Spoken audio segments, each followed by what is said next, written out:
आज मेरा मकान टूट गया, मैं कहीं किनूं, कहाँ जाऊँ।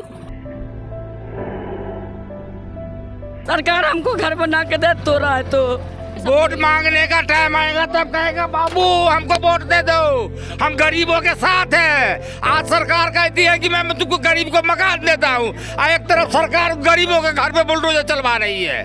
ये कहाँ का इंसाफ है? दोस्तों नमस्कार, विकल्पवाणी सच्चाई की खोज में आपका स्वागत है। दोस्तों, देश की राजधानी दिल्ली में लगातार मजदूरों के घरों पर सरकारी बुलडोजर गरज रहा है।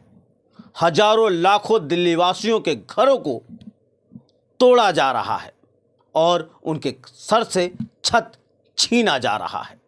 लोग अपने बच्चों को लेकर सड़क पर रात गुजारने को मजबूर हो रहे हैं। ऐसा ही ताज़ा मामला दक्षिण दिल्ली का संगम विहार का एच ब्लॉक इलाका है, जहां शनिवार को 24 फरवरी को वन विभाग ने शाम 4 बजे सैकड़ों मकानों को तोड़ने का नोटिस जारी कर दिया और सोमवार को 26 तारीख की सुबह सरकारी बुलडोजर धड़ल्ले से सैकड़ों घरों को जमीन ठोस कर दिया। याद रखने वाली बात यह है, 24 फरवरी को शनिवार था। शनिवार रविवार को कोर्ट बंद रहता है। लोगों को इतना भी समय नहीं मिला ताकि वो कोर्ट का दरवाज़ा खटखटा पाए। यहाँ के निवासियों का आरोप है, उन्होंने इन जमीनों को प्रॉपर्टी डीलरों से खरीदा है। एक एक ईंट लगाने के लिए दिल्ली पुलिस, वन विभाग और एमसीडी के अधिकारियों को पैसा दिया है। उन्होंने सरकार से सवाल किया, हमारे पास जमीन का पावर ऑफ अटॉर्नी है, हमारे पास पहचान पत्र, आधार कार्ड, बिजली और पानी का बिल है, और यही नहीं, ऐसे दर्जनों दस्तावेज, सरकारी दस्तावेज उनके पास है। उसके बावजूद हमारा घर क्यों तोड़ा गया? आइए जानते हैं सरकारी बुलडोजर पर इन पीड़ितों का क्या कहना है। विकल्पवाणी सच्चाई की खोज। मैंने तो अपने गांव का भी बेच दिया, घर भी बेच दिया, खेत था थोड़ा वो भी बेच दिया। अब घर वाले भी खत्म हो गए, बेटी भी शादी को है हमारी, तो हम तो बिल्कुल ही बेघर हो गए। कोई भी तबीयत भी सही नहीं रहती, अब हम क्या करेंगे? यहाँ तो कोई भी सुनने वाला नहीं है। एक झाड़ू बेच बेच करके, गली गली घूम घूम करके, एक झाड़ू बेच बेच करके, मेरे पास जवान 2 लड़की है। बताओ, मेरा घर टूट गया, मैं रोड पर आ गया, मेरे पास सुबह से शाम तक मेरे पास खाने का पैसा नहीं है। कोई नोटिस ना दिया गया था, पीछे से आके होल कर दिया। हम लोग को पता ही ना था। हम लोग सोचे जब उधर टूट रहा है, उधर टूटेगा, तले हम अपना सामान लिकड़ेंगे। 2 फ्लोर का सामान लिकड़े, कुछ सामान लिकड़ा, कुछ सामान मेरा उसी में दब गया। बच्चे मेरा रोड पे है, कोई तो ना सोच रहा है बच्चे इनके खा रहा है कि रोड पे है, कहाँ है। अब तो कोई नहीं पूछ रहा है। फ्री में तो लिए नहीं, मैं तो पैसा दे के लिए थे ना। नोटिस दिया गया था सैटरडे को। अब सैटरडे को कोर्ट बंद रहता है, संडे को कोर्ट बंद रहता है, मंडे को आकर के सीधे इन्होंने कार्रवाई चालू कर दी है। तो पब्लिक कहाँ जाएगी? ये जो घोटाला है ना, ये बहुत बड़ा घोटाला है।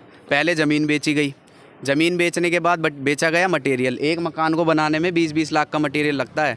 वो जो पैसा गया है ना, सरकारों को गया है, डीडीए को गया है। एमसीडी वाले यहाँ आकर के चक्कर काटते थे। उस टाइम पर नहीं बोल सकते थे कि यहाँ पर मकान मत बनाओ। आज से 10 साल, 25 साल, 30 साल जब भी मकान बने, वहाँ पे यहाँ पे आती थी एमसीडी वाले लोग आते थे। लेकिन क्या है, पुलिस वाले भी आते थे। पुलिस वाले आते हैं, 10,000 20,000 रुपये लेते हैं और चले जाते हैं। पुलिस वाला तो मतलब आप अपनी रजिस्ट्री की जगह पे मकान बना रहे हो, वहाँ भी पैसे लेके जाता है, कोई पूछने वाला नहीं उनको। इनके ऊपर कोई वो नहीं है। कैसे कि हम भी पैसा दिए 2-3 बार। जब भी कोई पुलिस वाला आता है, वो तो छोड़ो, जो फैक्ट्री वाला बंदा है, फैक्ट्री चला रहा है, छोटी मोटी 10 वर्कर लेके बैठा हुआ है, उसके बाद भी हर महीने आ जाते हैं 1000 रुपया लेने।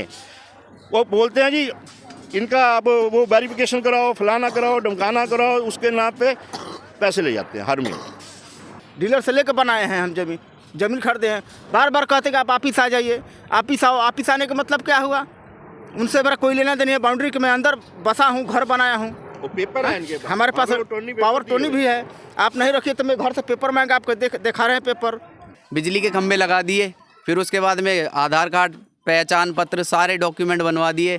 वोट, क्योंकि वोट लेने थे, और अब दोबारा से इलेक्शन आ रहे हैं, वो पार्टी तुड़वा रही है, वो कह रहे हैं कि उसने तुड़वाया है, वो पार्टी कह रही है उसने तुड़वाया है। अभी इलेक्शन आने वाले हैं लोकसभा के, फिर उसके बाद में आ जाएंगे हाथ जोड़ करके वोट लेने कि भैया हमने विकास करवाया है। क्या विकास करवाया? ये विकास करवाया है। क्यों तो हम लोग की क्या गलती थी जिस टाइम में बनाने लगे उस टाइम में रोक लगा था। अगर सरकार की दीवार थी तो सरकार उतनी दूर दीवार जोड़ लेता था, लेकिन मना नहीं किया उस टाइम जिस टाइम मैं बना रहे थे। प्लान की जा रही थी तब इनको सरकार को नहीं दिख रहा था, कोई नहीं रोका। तब भी तो देखना चाहिए था कि प्लान हो रही है, कटेगी जमीन। तब उनको आंख फूट गई थी, क्या हो गया था। अभी पब्लिक इतनी रो रही है, उनको देख के ऐसा लग रहा है मुंह में खाना नहीं गया है। 8 दिन हो गए हम लोगों के। ठीक है, जिस सरकारी बाउंड्री है तो जिस सरकार ने बाउंड्री लगाई है, मान लिया हम लोग कम पढ़े लिखे हैं, ये जो बाउंड्री लगाने वाले तो पढ़े लिखे हैं ना। इन्होंने जब भर्ती करे होंगे तो इनकी क्वालिफिकेशन देखी होगी, कुछ ना कुछ देखा होगा कि इन्हें BA करी होगी, किसी ने MBA करी होगी, इन्हें +2 करी होगी। तो कुछ तो ये लोगों ने, पढ़े लिखे लोगों ने तो बाउंड्री लगाई है। हमारा सवाल यही है कि हमारा जो मकान है इस बाउंड्री से इधर है, अगर इस बाउंड्री से उधर हो तो मान लें हमारी गलती है। अब हम लोग इतने पढ़े लिखे तो है नहीं कि हाँ जी, अब ये हम इनको पूछ रहे हैं कि ये बाउंड्री आपकी इधर है, तो कहते जी गलती से लगी। अरे यार, हमने तो ये बाउंड्री को देख के मकान लिया ना कि बाउंड्री आपकी ये है, इधर हमने मकान ले लिया। अब गलती अगर आपने करी है तो आम जो गरीब बंदा जिस बेचारे ने 20 गज 25 गज लोगों ने गुजारा करने के लिए लिया, खरीदा है, ये नहीं कब्जा किया, खरीदा गया, ये सारा खरीदा हुआ है। तो खरीदे हुए मकान को तोड़ने का क्या लॉजिक बनता है? MCD के अफसर खड़ा होकर के दीवार जोड़वाता था, ये नहीं कहता था कि ये गैर कानूनी जमीन है, इसमें मत बनाओ घर। उस टाइम में MCD को नहीं सूद देकर आ रहा था कि हमारी ज़मीन है, वहाँ तक हम जैसे ले गए हैं। तो 1990 में वो बाउंड्री किया है वहाँ पे। यहाँ पे पहले खिलौनी जैसे 500-600 घर तोड़ करके वो अपनी 1990 में जैसे बाउंड्री किया है। जब बाउंड्री किया था तो जब उसकी ज़मीन यहाँ तक नहीं थी। कोई भी नेता नहीं आया, ना हमारा MP आया, ना हमारा MLA आया, कोई भी आने को तैयार नहीं है, किसी की शक्ल नहीं देखी हमने। ये अन्याय है गरीबों के खिलाफ बस, ठीक है ना। यही चीज़ अगर वो जाए किसी पैसे वाले के ऊपर जाएंगे ना तो उनको सबक मिलेगा सरकार को या जंगल वालों को। यहाँ पे लाखों लोग बेघर हो गए यहाँ पे, पता है, आंखों में आंसू हैं यहाँ पे। आज आप आए हैं, अगर 2-4 दिन पहले आप देखते लोग मर रहे थे यहाँ पे, पता है ना, तो लोग तड़प रहे थे यहाँ पे। यहाँ का MLA ना MP कोई भी हमको देखने नहीं आया। हमने क्यों चुना उनको? वो पढ़ा लिखा व्यक्ति है, हमारे साथ खड़ा रहेगा, हमारे दुख में रहेगा, नहीं है ना। सोचने वाली बात है, इंडिया गेट पे कौन घर बनाएगा? कोई अमीर ही बनाएगा, गरीब तो वहाँ जाएगा नहीं। गरीब का जो घर है, गरीब लेता है 50 गज 100 गज। अगर घर तोड़ना ही है ना तो उनका तोड़ो जिन्होंने यहाँ पे ज़मीन बेच करके अपना पैसा लगाया है बाहर और इलीगल ज़मीन ली है। उन्होंने यहाँ इलीगल ज़मीन बेच करके लीगल ज़मीन बाहर ले ली।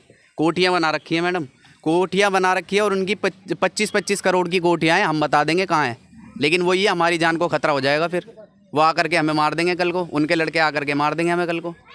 तो कौन बोले? पब्लिक का तो कुछ डर है पब्लिक को, बस वो सरकार से दबती है, गुंडों से डरती है, फिर उसके बाद में डीलरों से डरती है। पब्लिक डर डर के मर जाती है, पब्लिक का कुछ नहीं है। साथ में सरकार कहती है हम इसको पेरिस बनाएंगे, गरीबों के ऊपर बुलडोजर चढ़ा के पेरिस बनता है क्या? इसे विकास कहते हैं ये? बताइए। एक डायलॉग था इनका, जहाँ झुग्गी वही मकान था ना, कहाँ है? यहाँ तो मकान ही नहीं बच रहे हमारे, बच रहे हैं क्या, है ना। यहाँ से तो लोग अपना मकान, हमारा मकान तोड़ दिया जा रहा है। कोई हमको सरकार का कोई प्रतिनिधि हमारे पास नहीं आया बोलने के लिए। आपने खाना खाया, भाई साहब ने ऐसे भी बोला कि आपने खाना खाया, आपने पानी पिया, किसी ने बोला नहीं? बोला ना, जाके भैया अपना सावन भरो भाई जाओ। कहाँ जाएँ हम? हकीकत बात यह है, इस देश से और इस दिल्ली से गरीबी मिटानी है, तो गरीबी तो मिटानी पॉसिबल है नहीं इनके हाथ में, तो ये गरीब को मिटा रहे हैं। अब गरीब को मार दो, गरीबी खुद मर जाएगी, अमीर ही अमीर बचेंगे। तो ये इनका विकास है। विकास के नाम पे ये देखो ना, मकान टूटे पड़े हैं ये सारे, ये विकास है। हाई कोर्ट के अंदर जो कुछ लोग यहाँ पे स्टे लेने के लिए गए थे, उन्होंने बताया है कि वहाँ पे 30,000 से 40,000 रुपये की फ़ीस है जो लग रही है। उसके बाद में उस व्यक्ति को स्टे मिलेगा। अब स्टे मिलेगा, कब तक के लिए मिलेगा ये किसी को नहीं पता ना। 1 महीने के लिए, 2 महीने के लिए हम साला नौकरी करने जाएंगे क्या हाई कोर्ट में जाएँ कि केस लड़ें, ये करें कि अपना घर बचाएं कि अपने बच्चे पालें। रोड पे तो हाँ, मेरे पास में नहीं है, मैं 10,000 की नौकरी करता हूँ, मैं कहाँ से लेके आऊँगा? हाँ, अभी इलेक्शन के बाद देखिएगा घर घर सब आएगा, तो पब्लिक को सबको ध्यान रहे, जो भी नेता वोट मांगने आए जूता से मारना, जूता से मारना उसको। कहना पहले हमारे संगम बिहार का विकास करो, तब तुमको वोट देंगे। हमारा जितना भाई बेघर हुआ है उसको घर दिलाओ, जमीन दिलाओ। दोस्तों, अभी आप लोगों ने इन पीड़ितों की बातों को सुना। इन सभी ने चीख चीख कर कहा कि हमने जमीन खरीदी है, हमने एक एक छत डालने के लिए पुलिस, वन विभाग और एमसीडी के अधिकारियों को पैसा दिया है।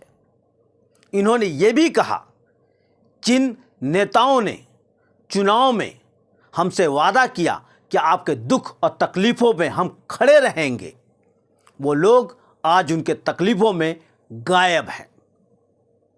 एक बात तो ये, और दूसरी बात जो इन्होंने उठाया, कोर्ट के दरवाजे पे वो तब जाएंगे ना जब वहाँ पे फीस कम होगी।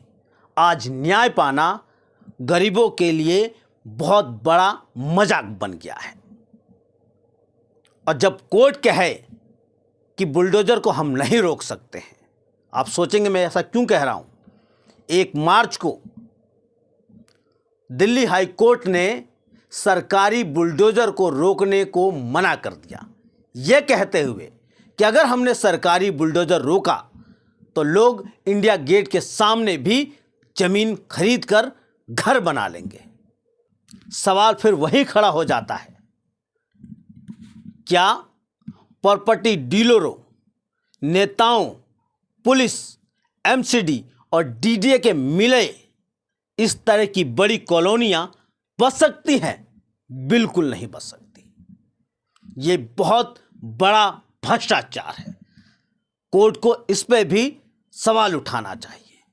सबसे पहले जिन्होंने इन जमीनों को बेचा है और जिनकी निगरानी में बेचा गया है, जिन सरकारी एजेंसियों के अधिकारियों की निगरानी में इन जमीनों को बेचा गया है और इतनी बड़ी कॉलोनी को बसाया गया है, सबसे पहले उन अधिकारियों पर कानूनी कार्रवाई होनी चाहिए। उनके गुनाह की सजा इन गरीबों को, इन मजदूरों को क्यों मिल रही है? आज तमाम नेता दिल्ली को पेरिस बनाने का दावा कर रहे हैं। क्या गरीबों के घरों को उजाड़ कर पेरिस बनाना सही है? सवाल तो सरकार से पूछना चाहिए। जिस सरकार और यह राज्य और उसकी एजेंसियों का काम है सभी मजदूरों के लिए सस्ता आवास देना, सभी के लिए रोजगार देना, सभी के लिए हेल्थ की सुविधा देना, यह सरकार और राज्य का कर्तव्य है। जब वो पीछे हट जाते हैं अपने कर्तव्य से, तब बलि का बकरा इन मजदूरों को बनाया जाता है। एक बात और बार बार उठाई जा रही है, यह गैर कानूनी है। यह गैर कानूनी तरीके से लोग बस गए हैं। सवाल यही खड़ा हो रहा है, जिनके मतदान से यह सरकार जो अपने आप को लीगल बता रही है वो चुनी गई है, तब इनका मतदान भी इनलीगल है, तो सरकार लीगल कैसे हो सकती है? इस बारे में आप क्या सोचते हैं? आप क्या समझते हैं? कमेंट कीजिए और देखते रहिए विकल्प वाणी, सच्चाई की खोज।